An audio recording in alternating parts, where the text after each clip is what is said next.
primero, las trabajadoras de casa particular deben tener contrato de trabajo como cualquier otro trabajador, no puede contratarse. Luz, dame un segundito nomás. Si yo, con las diputadas que tú mencionaste tengo muy buena relación y hemos trabajado algunos proyectos juntos.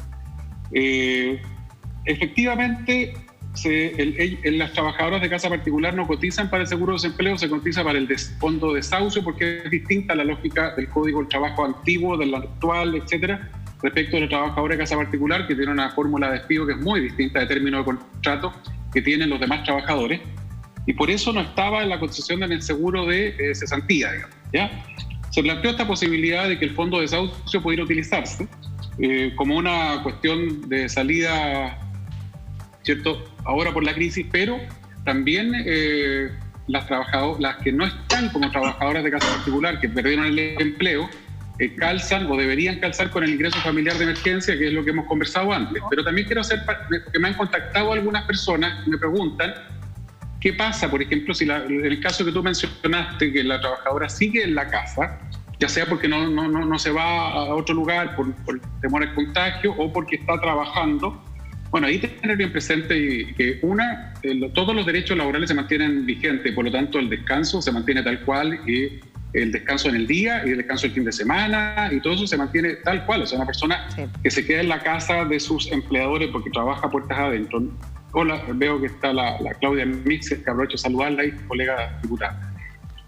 El empleador no puede pretender que trabaje el fin de semana, por ejemplo, o que trabaje en los horarios que no corresponden. Ahí está. Entonces, hay una serie de aristas muy importantes, efectivamente, en un gremio, en un mundo que es quizás uno de los menos protegidos de todos, pese a las modificaciones legales de los últimos 7 u 8 años que se han ido produciendo. Quería solo ¿Diputado? Acotar eso, ¿sí?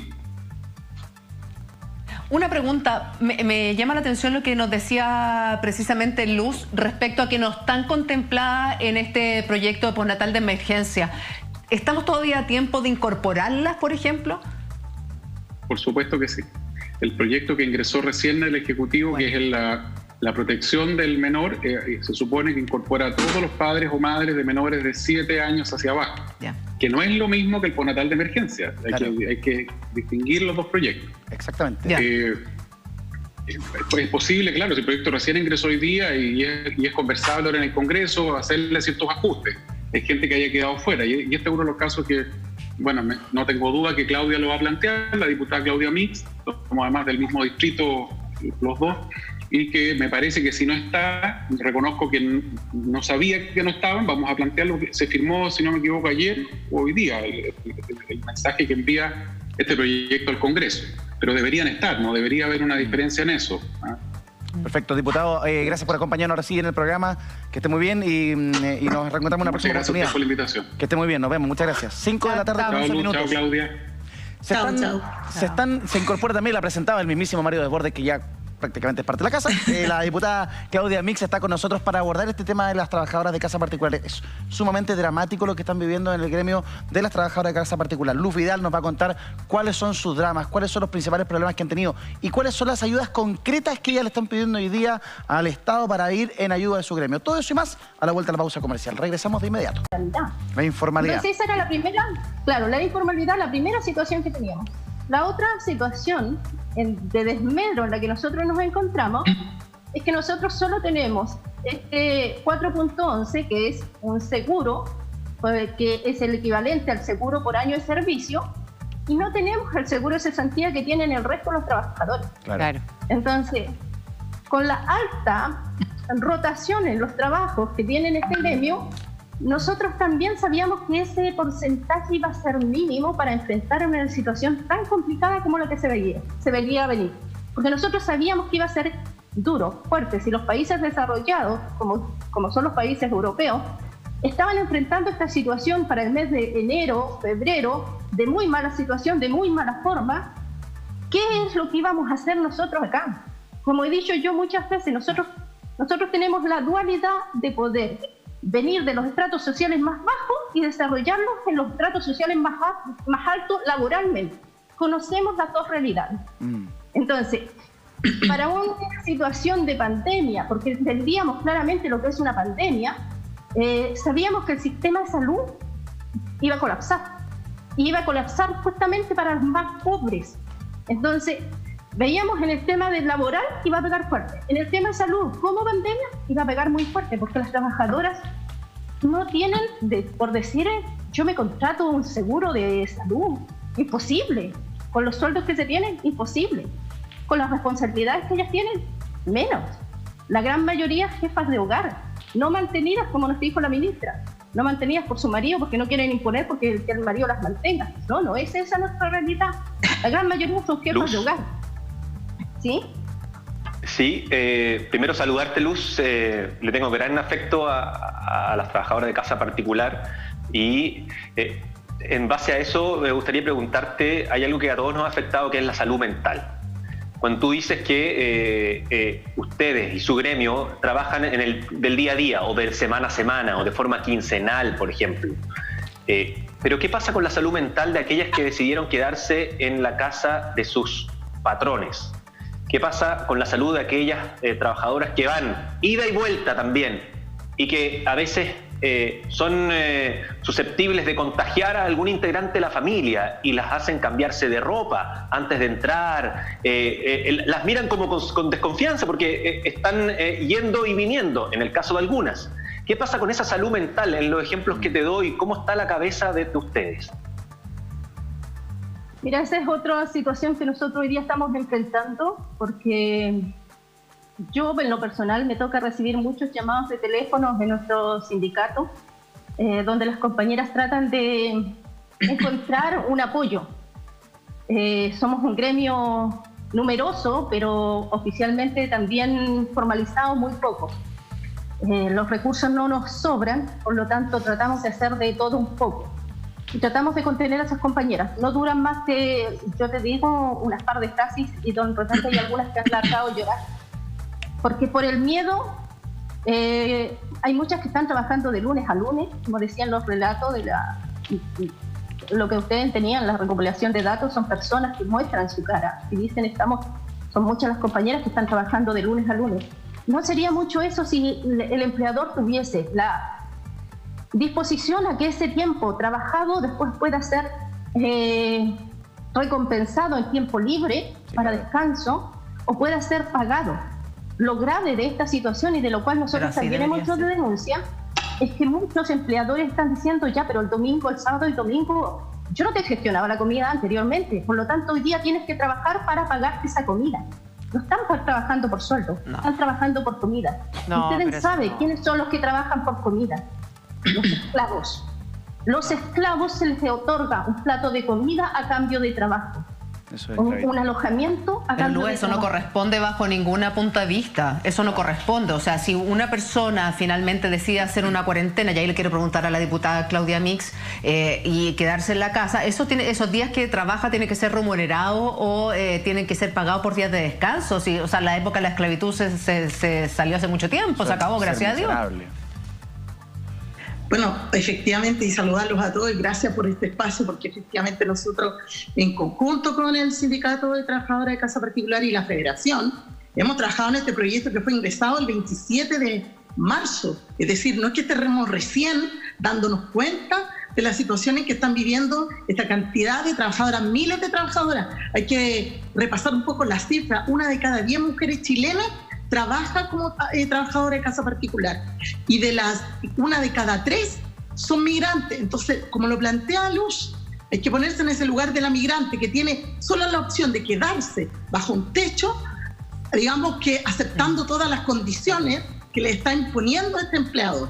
Y además, más de la mitad de las trabajadoras que hoy día tienen registro en el sindicato y en la federación, más de la mitad, estamos hablando del 53%, no tiene contrato. Entonces, por cierto que no fueron consideradas en la ley de seguro de desempleo, por cierto que les buscaron una salida, la respuesta que nos han dado todo este tiempo. De hecho, nosotros no hemos logrado que este proyecto, pese a que lo ingresamos y lo trabajamos en conjunto con ellas, nos han dicho, no, sí, las va a cubrir esta otra ley. Lo real es que hoy día eso no sucede, tal como lo explicaban, se exponen diariamente, obligadas a ir a trabajar. Hay casos terribles de empleadores que a trabajadoras de casa particular que llevaban 30 años trabajando con ellos, las despidieron por WhatsApp.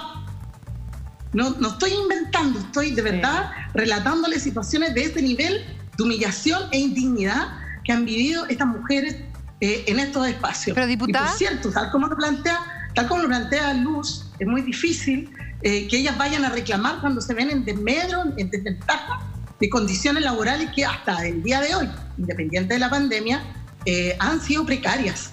O sea, más de la mitad sin contrato significa que más de la mitad gana menos del sueldo mínimo. Claro, diputada, es que me gustaría justamente lo último que usted se refería y también preguntarle a Luz, porque hemos visto que en épocas de crisis sale lo mejor y lo peor del ser humano. Entonces, todas estas realidades que les han tocado vivir a muchas mujeres, que finalmente les debemos prácticamente la vida, muchas veces también el cuidado, la ayuda de educar a nuestros hijos. Entonces, es súper importante que exista un ente donde se puedan hacer esas denuncias, porque quienes han actuado de esa forma finalmente tienen que pagar de alguna u otra forma. Entonces, Luz, la inspección del trabajo, ¿cómo está funcionando en este periodo de pandemia para poder ir a denunciar, por ejemplo, esas familias donde no les dan ningún día libre?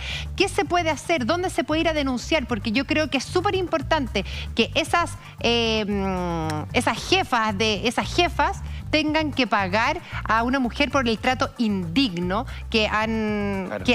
Se lo pasa de que llega a dar rabia, porque finalmente es un trato humano que, como bien decían ahí, se asocia mucho más a la esclavitud que un trabajo de una asesora del hogar. Entonces, por eso, Luz, me gustaría que tú lo dijeras para que muchas mujeres que están en tu situación puedan ir a hacer esa denuncia.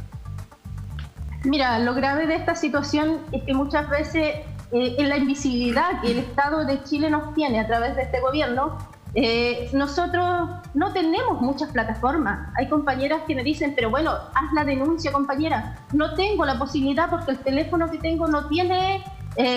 si tú conocieras que de repente hay compañeras que ni siquiera no está para tener un teléfono un poco más moderno, son lo que llaman las almejitas.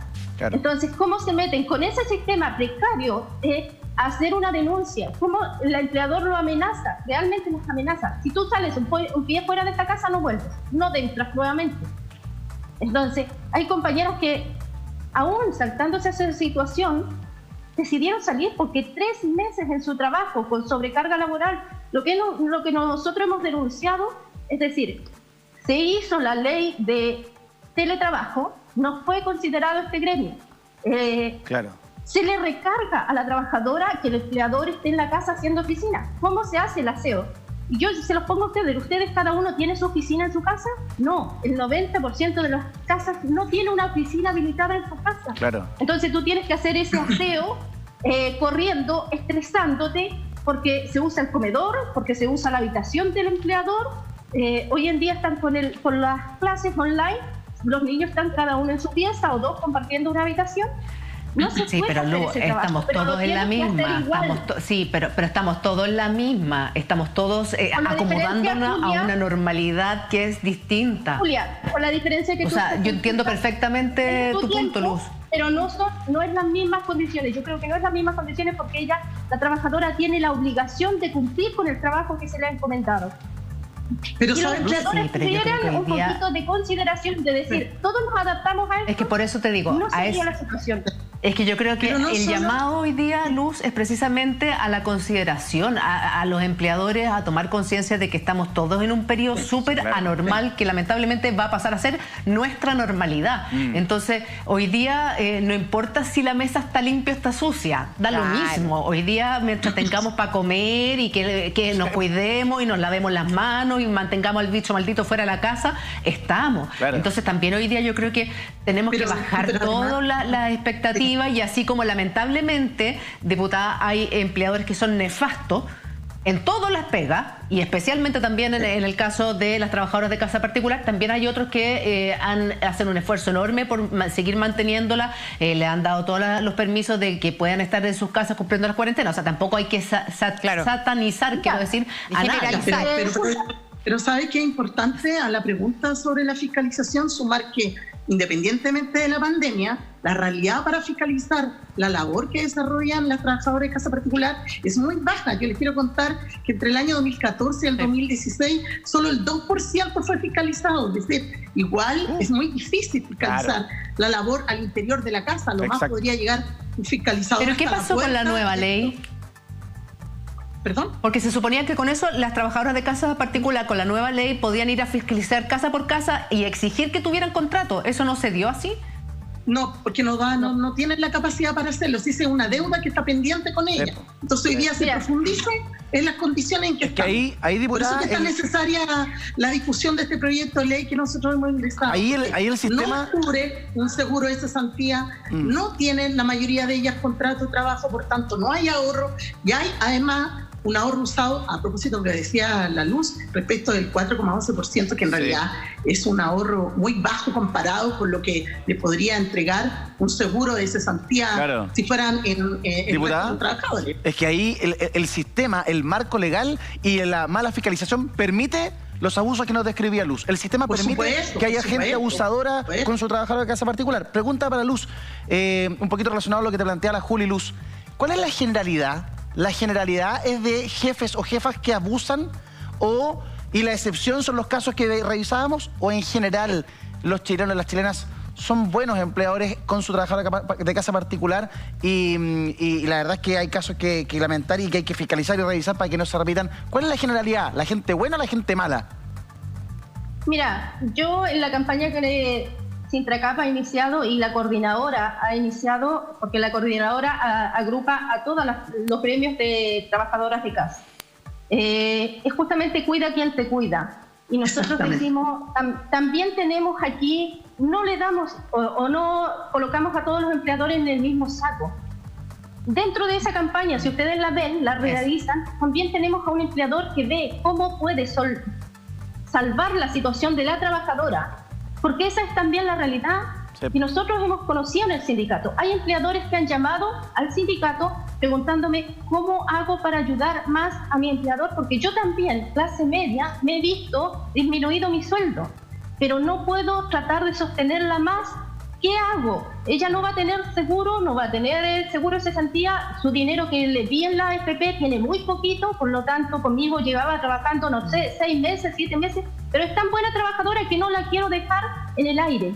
Esos son relatos que también te puedo hacer de empleadores, pero son los menos, porque la realidad es que hoy en día muchas de las trabajadoras, muchísimas, están viviendo una situación de estrés laboral tremendo. Nosotros nos contactamos con el ISL, que es el ente fiscalizador en el tema salud laboral, les empezamos a exigir qué pasa con nosotras.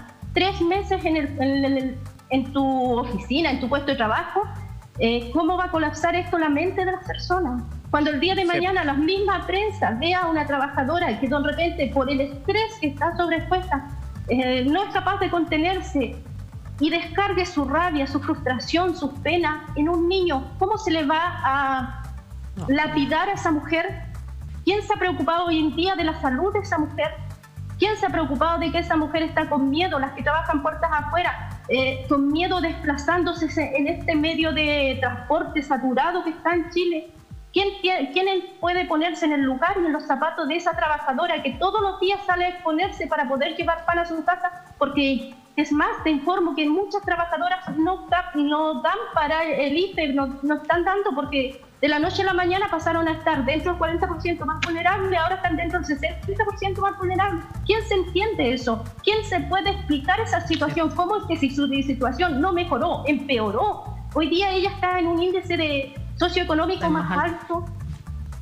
Entonces no se entiende, Julia. Uno realmente dice, perdón, ¿qué clase de gobernadores tenemos? Cuando hoy día el presidente decía en su discurso, mira, vamos a proteger y tenemos especial interés, algo así decía, no voy a citar porque trato de recordar las palabras, pero decía, voy a proteger, como Estado estamos llamados a proteger a la clase media y especialmente a los más vulnerables. Aquí hay un gremio que es vulnerable y no se está protegiendo.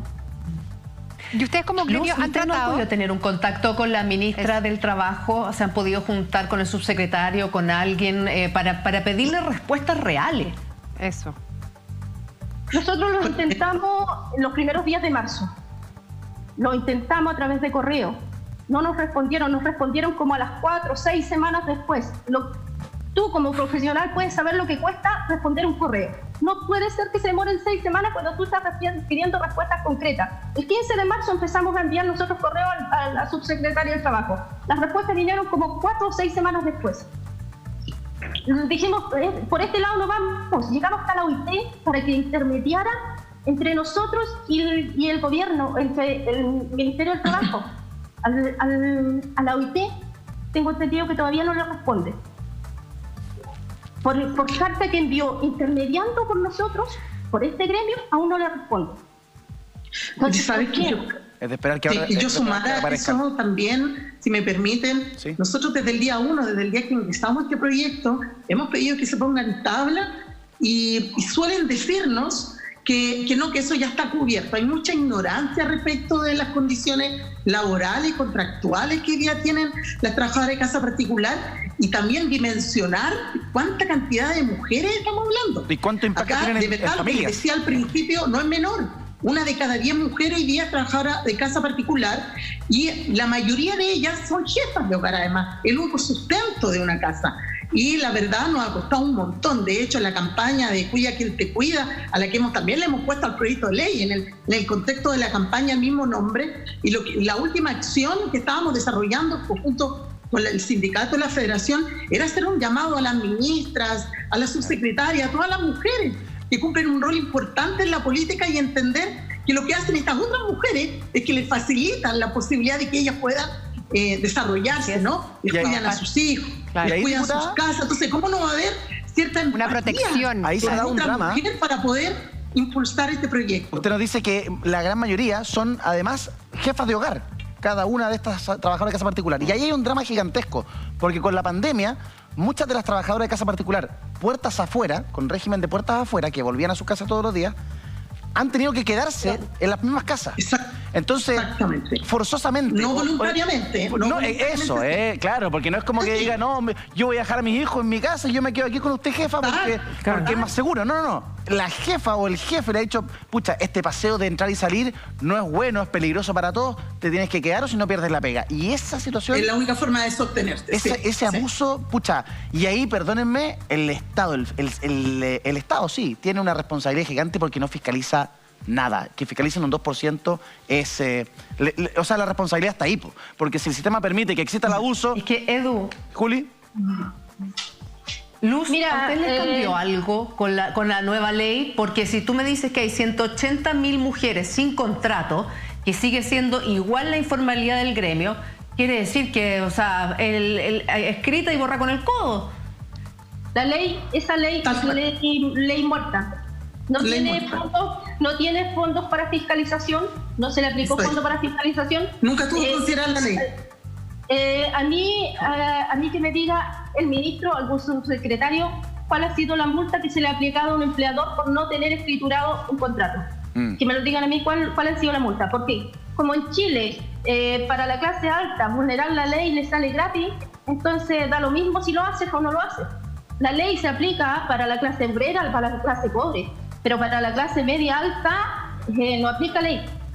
Ellos vulneran cuando gustan. Ya, pero espérame ahí, un segundo. Ahí le pregunto a la diputada, ¿para qué legislaron y hicieron una ley que es letra muerta? O sea, que no es factible en la realidad, que no van a existir fiscalizadores. Es absurdo, entonces. Por supuesto, es una ley que se aprobó el 2015, si no me equivoco, pero además les quiero decir que la mayoría de los proyectos de ley, que es parte de la discusión que nosotros tenemos hoy día, muchos de esos proyectos requieren un reglamento para funcionar. Esos reglamentos nunca se elaboran. Entonces, por ejemplo, en el caso específico de las trabajadoras de casa particular que requerían tener recursos para fiscalización, nunca lo incluyeron en el momento de votar la ley. Además, hay un convenio que se está violando, que firmó Chile, que se comprometió a cumplir, que tampoco está cumpliendo con ellas. Entonces, de verdad, la situación de todas estas trabajadoras es grave. Sí. Y insisto, no es un tema del que nosotros hoy día nos estemos haciendo cargo. Es un proyecto de ley que trabajamos con ellas, ingresamos al inicio de la pandemia y no hemos logrado que se discuta, no hemos logrado que empaticen con este proyecto. Y además, lo más grave es que para la autoridad, me refiero específicamente para el Ministerio de la Mujer, para el Ministerio de Trabajo, pareciera que no fuera urgencia. Claro. Estamos hablando de una cantidad importante de mujeres hoy día que están siendo más precarizadas que antes, porque además, pese a que su contrato de trabajo, aquellas que lo tienen, considera la posibilidad frente a una fuerza mayor, ¿no?, de optar por quedarse puerta adentro o quedarse puerta afuera, hoy día la realidad no se los permite. O te quedas puerta adentro o simplemente te vas. y hemos tenido una cantidad importante de despedidas. Obviamente, las sin contratos, que ustedes vieron es la mayoría, están saliendo con una mano por delante y la otra por detrás. No pueden optar a todos los beneficios, y las que todavía están subsistiendo se sienten efectivamente abandonadas porque no pueden recurrir a un seguro de desempleo porque no la constabilizó en esta ley. Claro. Y es un debate que obviamente nos interesa dar. Llevamos hace rato tratando acá con Luz, con la María Cotal, que también es la dirigente de la Federación, tratando de que se ponga en consideración la situación de estas trabajadoras. Sin duda que es un grupo de mujeres con las cuales hay que empatizar, pero me gustaría plantear el siguiente tema, y lo quiero hacer con mucho respeto, porque también circula en el ambiente. Y me gustaría que Luz le respondiera a esas personas que dicen que hay un grupo de empleadores y también un grupo de trabajadoras que dicen que prefieren no tener contrato porque pueden ganar más, que no les paguen las cotizaciones de forma legal y que se las pasen por debajo. ¿Cómo responde usted, Luz, a eso que le planteo que circula en determinado ambiente? ¿Cuál es la visión que tiene de usted de eso? Mira, yo podría decirte que puede ser que de repente una trabajadora, sabiendo que puede tener el contrato, pueda decir lo que no. Pero si la ley es clara, que es el empleador el obligado, el empleador podría decirte perfectamente: yo a ti no te contrato yo no te voy a tener trabajando sin contrato, porque la ley me va a penalizar. Pero como te decía, en Chile, como sale gratis pasarte las leyes, saltártelas, entonces no lo hacen. No es responsabilidad del trabajador, es responsabilidad del empleador, así lo escritura la ley, que tiene que escribir. No solamente tiene que hacer el contrato, lo tiene que depositar en la inspección del trabajo. Claro. Entonces no es responsabilidad de la trabajadora estar sin contrato. Ahora, sabiendo el tema de que todo esto es caro, hoy en día quien te dice: tú tienes trabajo, 500.000 pesos. A eso es lo que pueden llegar las que están mejor. Alguna puede saltarte, qué sé yo, más de los 500.000 pesos. Pero el sueldo promedio de las trabajadoras está muchísimo por debajo de eso. Muchísimo por debajo de eso. Entonces, no creo que ellas no quieran o no les dé, digamos, no me haga contrato porque voy a perder beneficios. ¿Qué beneficios? Si con el sueldo que tienes tampoco vas a perder mucho, o incluso es más, muchas saben que tienen que tener el contrato, lo han pedido por años, y los empleadores se hacen los tontos. Sí, pero además, sumar a lo que dice Luz, si me lo permite, sí, claro. Cuando nosotros nos encontramos en este contexto pandemia con una realidad de casi un 70% con trabajadores eventuales, que ha sido como: oye, ¿cómo tanto? ¿De dónde salieron tantos trabajadores informales? Como que a algunos les sorprende, pero la verdad es que esto es resultado del modelo en que hemos vivido por más de 30 años. O sea, es decir, la precarización laboral, estamos hablando de los prestadores de servicios, los trabajadores honorarios, los subcontratados, etcétera, etcétera. Todo ese mundo que más bien cae en la informalidad o en los contratos, como lo planteaban recién, esto de pagar el mínimo como si fuera un favor al trabajador. Fíjate que también es un favor, un grueso favor que se hace a los empleadores porque no pagan impuestos, etcétera. Entonces, ese favor mutuo, la verdad, habría que evaluar a quién beneficia más, ¿no? O sea, eso que también alguna vez, yo también tuve un contrato, trabajé igual a patronada, digamos, y todos los bonos te los ponían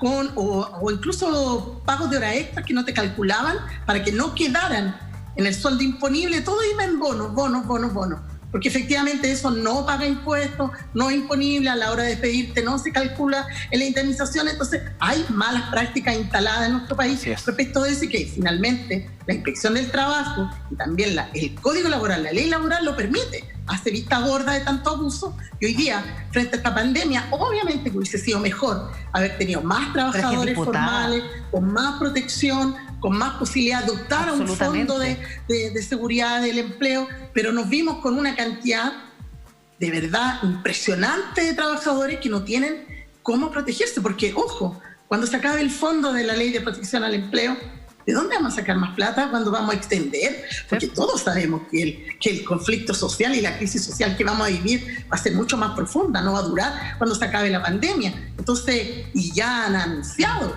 que lo más probable es que, más allá de que se haya evitado desvincular a una cantidad importante de trabajadores hoy, lo concreto es que después van a ser despedidos igualmente. ¿Y dónde vamos a tener seguro de cesantía para cubrir esa otra necesidad? Podríamos haber partido ocupando otros fondos del Estado, no sé, el royalty minero, algunos otros fondos, y haber esperado hasta el momento más crítico para haber efectivamente usado los fondos de los trabajadores. Y hoy día nos vamos a enfrentar a esa situación. Pero, 3 meses más vamos a estar en un colapso completo.